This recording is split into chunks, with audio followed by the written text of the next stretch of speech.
On avait vu dernièrement, on a commencé à parler de Kiddush Hashem et Chilul Hashem. Mitzvah de sanctifier le nom de Dieu, et la Avera, qui est la plus grande de toutes les Averot. Parallèlement, la mitzvah qui est la plus grande de toutes les mitzvot, donc sanctifier le nom de Dieu. Et le péché le plus grave, c'est profaner le nom de Dieu. Pourquoi? Rapidement, parce que c'est pas mon sujet c'est plus les lois. Il y a un verset dans Isaïe qui dit que Dieu il a créé pour son honneur, pour sa gloire. Alors nous on peut croire que Dieu est une sorte d'être avide de gloire, et il crée comme ça des sujets qui doivent le glorifier, parce que monsieur est, à ces choses-là, Dieu ne plaise, d'accord, avide de gloire. Alors c'est beaucoup plus profond que cela. Bon, Dieu n'a besoin de rien. Dieu veut, parce qu'il veut, par une volonté que nous ne connaissons pas, mais qui est claire, il veut faire du chesed. Il veut donner le bien. Le bien le plus grand qu'il puisse faire. Le plus grand qu'il puisse faire, c'est nous donner l'occasion de recevoir. Il veut nous donner du kiff, on va dire en bon français, d'accord? Et il veut nous donner du kiff. Bon. Quel est le kiff le plus grand qu'il y a sur Terre? Alors, t'as le shit, d'accord, on vient d'en parler, t'as les filles, t'as les bagnoles, t'as la gloire, t'as, je sais pas moi, la prophétie, quelque chose encore qui est plus grand que ça. Le kiff le plus grand qu'il puisse y avoir, le plus parfait qu'il puisse y avoir, qu'est-ce que c'est? C'est Dieu lui-même. Dieu qui est créateur de tous les kiffs, lui-même est le plus grand kiff, c'est certain. Dieu étant parfait, veut me donner un bien, un kiff qui est parfait. Le seul kiff qui est parfait, c'est lui. Lui, c'est la source de joie, de bonheur, d'éternité, de vie, tout ce que tu veux, qui est bien, ça vient de chez lui. Et pas peu bien, pas beaucoup bien, infiniment, absolument, parfaitement bien. Alors, il veut me donner ça. Maintenant, moi, qu'est-ce que je dois faire? Alors, il peut me donner, et moi je suis en état passif et je reçois. Ça, il ne m'a rien donné. Parce que il n'y a même pas moi. Pour dire, il y a moi et tu me donnes, il faut qu'il y ait un moi qui ait un libre arbitre, qui ait une responsabilité, qui est je décide. C'est pas moi-même. Moi-même, je vais quantifier si je veux oui ou non ton kiff. Il me donne l'occasion de recevoir son kiff. Mais ce sera par moi-même. Je vais expliquer un peu mieux. Quel est ce kiff? Quel est ce kiff? Quand je vais reconnaître la grandeur de Dieu, directement, je suis en branchement avec lui. Comme si je suis en communication. Je ne peux pas lui parler. Enfin, je peux lui parler, en tout cas, lui, il veut. Je peux pas. Je lui parle et il répond moi. Lui, il ne me répond pas, je ne suis pas un prophète.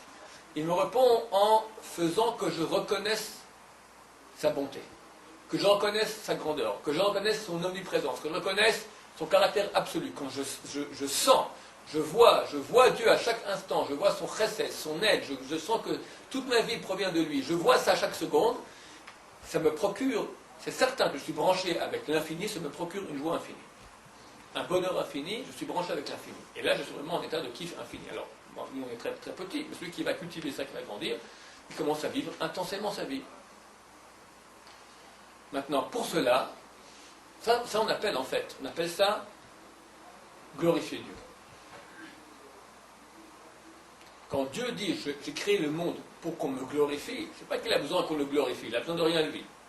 Lui veut me donner le grand kiff qui est le glorifier. Glorifier signifie reconnaître sa grandeur. Quand je reconnais, je reçois. Ça va ensemble. Comment je pourrais expliquer cela mieux?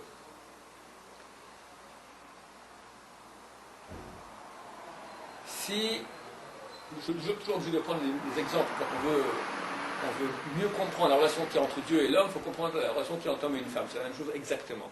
C'est vrai que Shir Hashirim, qui parle de la relation d'amour qu'il y a entre l'homme et Dieu, alors c'est une allégorie, un exemple qui est donné sur la base d'une relation entre un homme et une femme.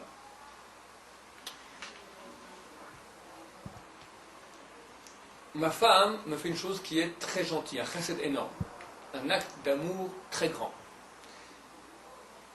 Je réagis comment? Alors, il n'y a pas seulement par politesse dire merci. Il y a un feedback. Il y a un feedback immédiat. Quand je ressens une gentillesse, alors il y a un sourire, il y a même un flux, il y a quelque chose qui passe. Quand je reçois, et je suis conscient d'avoir reçu, automatiquement ça crée un retour. Quand je donne ce retour, ça crée normalement un autre retour encore plus grand, un don encore plus grand. Avec Dieu, c'est la même chose. Dieu, en quelque sorte, il me donne. Quand moi je suis conscient de ce qu'il me donne, ça crée chez moi un amour, ça crée chez moi un feedback, un sourire, un merci, qui crée que Dieu m'envoie encore plus. Ça crée chez moi encore un plus grand sourire, une plus grande conscience de cet amour, une plus grande glorification de Dieu, qui provoque encore un plus grand don de Dieu, une plus grande proximité, etc. etc. Mais ça, un cercle vertueux. Maintenant, pour que moi je puisse dire, pour que mon merci, mon sourire que je fais à ma femme ou que je fais à Dieu, soit un vrai merci, c'est une vraie glorification, il faut que j'ai un libre arbitre. Si je n'ai pas de libre arbitre, j'imagine que dès qu'on me donne tac, je dis merci, mais c'est indépendant de moi, ça vaut rien mon merci. Merci, c'est quand j'ai le choix de dire ou pas dire, je dis. Je peux sourire à ma femme, elle m'a fait une gentillesse, je peux sourire, je pense que c'est impassible, je peux sourire. Quand je souris, alors effectivement, elle voit, chez elle, ça se représente comme un acte de remerciement, un feedback. Je lui dis, j'ai reçu la gentillesse que tu m'as donnée, je t'en remercie, je t'en suis reconnaissant. Mais si j'ai une machine que dès qu'elle me fait, tac, ça sourit, indépendamment de moi, ça ne vaut rien la machine. Il n'y a de kavod, il y a une notion de glorification de Dieu, de kavod, d'honneur qu'on donne à Dieu, que si j'ai un libre choix de donner ou pas donner. Celui qui n'a pas le choix, alors l'honneur qu'il donne ne vaut rien. Honneur, c'est quand je peux ne pas donner, et je donne, ça c'est honorer.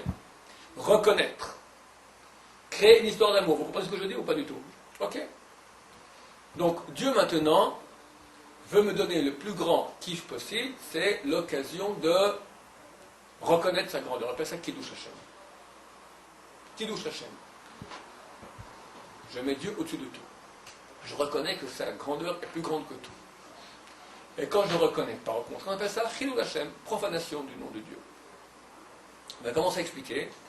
C'est quoi Kiddush Hashem, Chilul Hashem? On va expliquer qu'il y a des cas où le juif doit être presque donner la mort. On va donner 3 sortes de cas. On n'y reviendra pas, c'était dans un des cours antécédents. On va continuer maintenant sur 2 autres catégories de ce qui s'appelle Kiddush ou Chilul Hashem. Deuxième catégorie est la suivante. Je suis maintenant tout seul. Il n'y a pas de monde autour de moi. Ou aussi s'il y a du monde, mais ce n'est pas nécessaire qu'il y ait du monde autour de moi. Et j'ai le choix maintenant de faire, on va dire, une avéra ou ne pas la faire. Donc, on va dire, j'ai maintenant devant moi donc un jambon fumé. Délicieux, qui, rien que le fumer, déjà, je m'évanouis de plaisir. Bon. Ou bien j'ai maintenant repas cachère avec tampon du rabbinat local. Bof. Comme dans les avions, d'accord. Ils font mieux dernièrement. Il y a 20 ans, c'était immangeable. Bon, j'ai le choix. J'ai le choix. Bon, Dieu, tu m'as dit non, mais le jambon fumé me dit oui. Petite exception, petite exception, hop, et je vais, et je déguste. D'accord? Bon, j'ai péché. Est-ce que je vais maintenant du Chilul Hashem? Non. Je vais tout seul. Pourquoi? C'est pas question de seul ou pas seul. Parce que maintenant, j'ai pas une bonne raison, mais j'ai soi-disant une bonne raison d'avoir désobéi à Dieu. Le fumet, c'était trop bon. Tu as vu cet aspect délicieux du jambon fumé? Je n'ai pas tenu le coup. D'accord? Je peux dire à Dieu, c'est vrai que j'ai transgressé, je regrette, il y a un petit pour, etc. Mais c'était bon. Deuxième exemple. J'ai maintenant 2 steaks. Un cachère, un pas cachère. Même goût, même fumée, même prix, même tout. Je suis tout seul dans ma chambre. Je dis cachère, pas cachère. Cachère, pas cachère. Je prends le pas cachère. Pourquoi je prends le pas cachère? Parce que j'en ai rien à faire cachère. Pour moi, c'est des bêtises. Là, j'ai fait un péché. Donc j'ai pris la parole de Dieu et j'y ai désobéi, sans avoir été poussé par une pulsion physique. Parce que le cachère et non cachère, dans ce cas-là, il a le même goût exactement. Tu as pris la parole de Dieu, tu n'en as fait de la rien du tout. Ça s'appelle Chilul Hashem. Quand quelqu'un transgresse un péché, sans qu'il y ait une pulsion physique qui lui pousse, tout simplement parce que la Torah pour lui ne vaut rien, ça n'a aucune valeur. Pour moi, c'est kiff-kiff. permis ou pas permis, j'en ai rien à faire, il fait Chilul Hashem. Il prend la parole de Dieu et il dit, pour moi, ça compte comme rien. C'est vraiment ce qui se passe. Profaner, rendre, profane, rendre. Le contraire, c'est Kiddush. Saint, ça veut dire, tu donnes une notion de sacralité. C'est sacré. La parole de Dieu, sacré signifie différent, au-dessus. C'est un autre registre. J'ai des envies, j'ai des besoins, mais c'est sacré. Et là, on a aussi dans l'envers. C'est comment Kiddush Hashem. Je suis dans ma chambre tout seul. J'ai le choix, je peux faire une mitzvah, je peux ne pas la faire. Je vais et je fais la mitzvah parce que Dieu a ordonné. Pas parce que j'ai envie du paradis, pas parce que j'ai peur de l'enfer, pas parce que les mitzvot ça porte bonheur, pas parce que je veux réussir mon permis de conduire mon bac ou avoir le gros lot à la loterie, je fais parce que Dieu a ordonné. C'est-à-dire que tu prends la parole de Dieu et tu dis, pour moi Dieu, c'est au-dessus de tout. J'agis